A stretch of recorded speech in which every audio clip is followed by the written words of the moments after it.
Денеска Советот на општина Струмица ја одржа својата 30-та седница. На дневен беа предложени 32 точки од дневниот ред и сите беа усвоени. Имаше повеќе дискусии по разни точки од дневниот ред, имаше конструктивни разговори, имаше конструктивни предлози. По правило, поголем број од точките беа од областа на урбанизмот, но јас ќе издвојам само неколку, кај што најмногу се задржа и советниците при нивната расправа.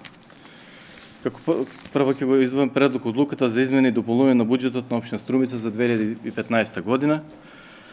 Значи, буџетот на општина Струмица финансиски во бројки останува ист. Се врши само измена на некои програми, но во основа тоа е ист. Се брише дел од некои програми кај што не може да се оствари тоа, а се дополнуваат други.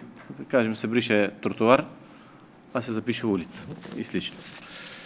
Другата точка која што предизвика внимание е предлог одлуката за отпис на долг по основ на комунална такса за користење и одржување на јавното осветлување. Значи, согласно одлуката на владата, се ослободуваат социјалните случаи од комуналната такса за користење и одржување на јавното осветлување, кое што пак општина Струмица мора да се откаже од тој долг кон граѓаните и да донесе одлука, позитивно се разбира. Одлуката беше донесена позитивно и од ова комунална такса беа ослободени 25 граѓани во вкупен износ од 92.350 денари, колку што беа задолжени кон општина Струмица.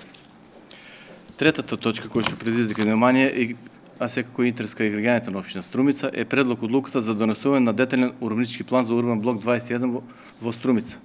Значи, со донесување на тој урбанистички план се заокружува една област во Струмица, и тоа почнувајќи меѓу улиците раскрсницата Климет Охридски со Гоце Делчев, кај Жито Струмица, и завршува со терминалот. Значи, кон излезот на Струмица од Валандово по транзитниот пат од левата страна. Со тоа се заокружува целокупната област и таа е урбанизирана. Конкретниот урбанистички план се однесуваше за раскрсницата кај Ѓорги Василев, поточно кај Пиликатник, па се до завршетокот кон излезот на Струмица од левата страна, од прилика до Струмица газ Струмица, кај што се поставени контейнерите. Друга точка која што предизвика внимание е кварталниот извештај за буџетот на општина Струмица од 1 до 6 месец тековната година.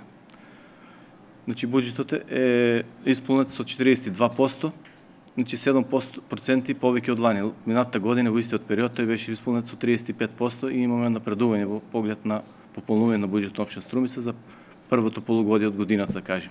Со тоа ќе можеме да ги реализираме и програмите и се надеваме дека до крајот на годината буџетот 100% ќе биде исполнет како што беше проектирано од страна на градоначалникот на општина Струмица.